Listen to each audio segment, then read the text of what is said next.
participación en acciones de grupos paramilitares.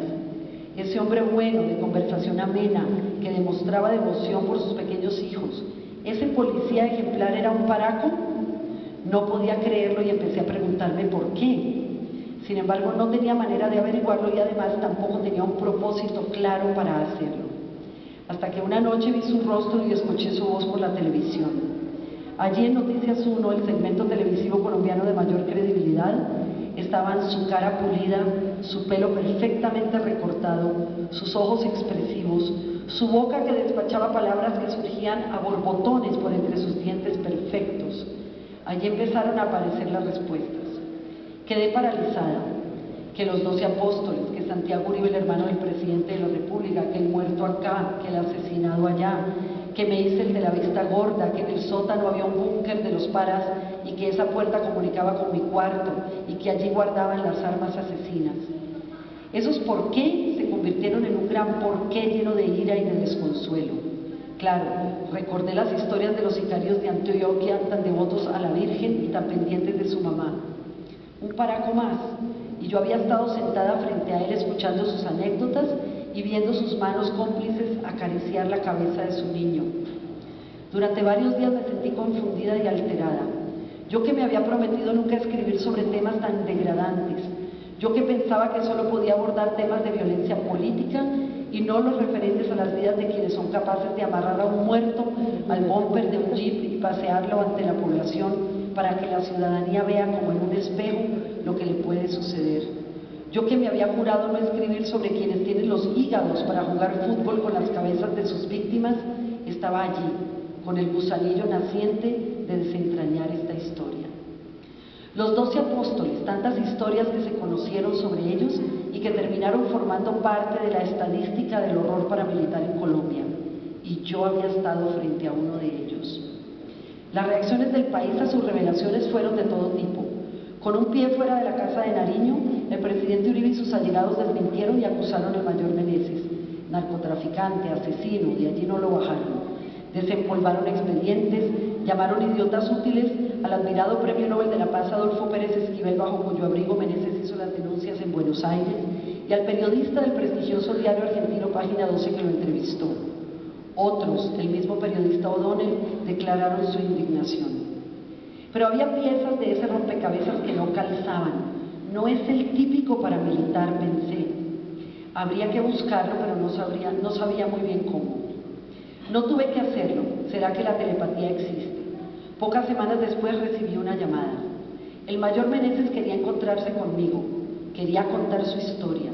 Quería contarle al país la verdadera historia de los 12 apóstoles que tanto terror sembraron en Antioquia cuando Álvaro Uribe era el gobernador de ese departamento. Una vez más se impuso mi ansiedad por saber la verdad, o por lo menos su verdad. Cuando nos vimos por primera vez me sorprendí por mi reacción. No sentí la repulsión ni el asco que pensé despertaría en mí estar frente a frente con un confeso auxiliador del paramilitarismo. No desperté la misma sensación que despertó en mí ver a Macaco, Carlos Mario Jiménez, a Antonio López y a otros dirigentes de las Autodefensas Unidas de Colombia en agosto de 2006, cuando se reunieron con el presidente de Costa Rica, Óscar Arias, en plena casa presidencial.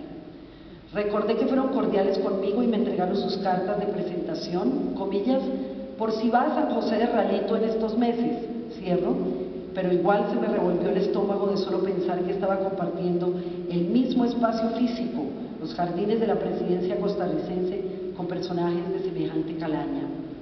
Pero no, Juan Carlos Meneses no despierta esos sentimientos. De nuevo repaso su recorrido, lo escucho por horas hablarme de sus vivencias, de sus acciones heroicas, de su desafortunada complicidad, de sus sentimientos.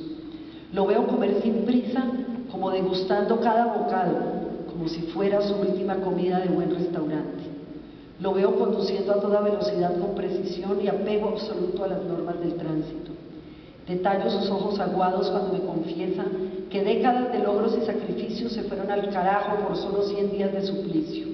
Y me digo a mí misma, es un tipo creíble, vale la pena escuchar su versión.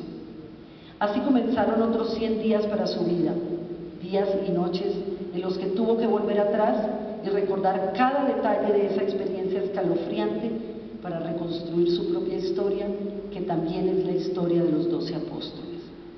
Entonces, este es el origen del libro y esta es la explicación de por qué hoy tenemos ese libro para ustedes.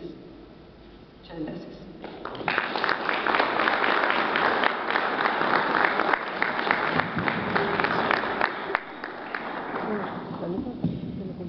Buenas tardes.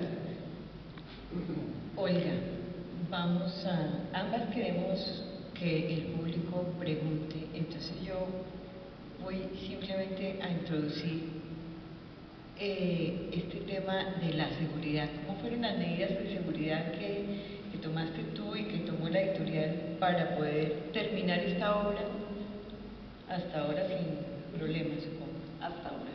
Adiós, gracias. Bueno, las medidas de seguridad fueron múltiples. En primer lugar, no hablar del tema por teléfono, mail y demás. A mí me pareció muy chistoso cuando Gustavo Mauricio me mandó un borrador de un contrato y decía La Última Cena, el libro que se llamará en adelante La Última Cena. Entonces yo lo llamé, le cambiaste el título al libro, me dice, eso es muy bruta. ¿Cómo más lo puedo llamar? ¿No? Los 12 apóstoles fueron a la última cena. Entonces manejábamos ese tipo de claves. Teníamos unos mecanismos que no los vamos a revelar porque se nos tiran los próximos libros, de comunicación para que nada entrara a la web. Nada entró a la web durante 8 meses, ni con Juan Carlos Meneses, ni con Gustavo Mauricio, ni con mi asistente, un muchacho que fue estudiante mío y a quien quiero mencionar hoy, que se llama Jackson Bonilla, y que además su familia está vinculada a la policía y guardó este secreto con una fidelidad, un respeto, un compañerismo inigualable. Y creo que las medidas que tomamos fueron las justas y las necesarias. Hay personas que me han preguntado, bueno, usted que es una periodista tan rigurosa, ¿por qué no consultó a esas otras fuentes? Es decir, por ejemplo, a los hermanos Uribe, a personas que tuvieron algún tipo de relación con esta historia. Y hoy tengo que decir dos cosas. La primera es que no es un documento periodístico. Si fuera un documento periodístico hubiera cometido uno de los errores que uno puede cometer, que es ver las dos caras de la moneda. La otra cara de la moneda en este libro está en los expedientes judiciales. La otra cara de la moneda de este libro está en todos los medios de comunicación a los cuales ellos tienen acceso. Entonces, esta es una obra de autor. Eso es como pedirle a un pintor, ejemplo, claro, es fea la comparación porque soy una pulga al lado de ese gigante, pero es como pedirle a Fernando Botero que en sus cuadros sobre los horrores que se vivieron en las cárceles en Irak ponga a Saddam Hussein o ponga a los gringos o ponga, ¿no? Él pinta su visión y en la literatura nosotros construimos con nuestra propia visión. Esa es la razón por la cual yo consideré que yo podía seleccionar las fuentes que yo considerara que eran las trascendentales para la elaboración de mi libro.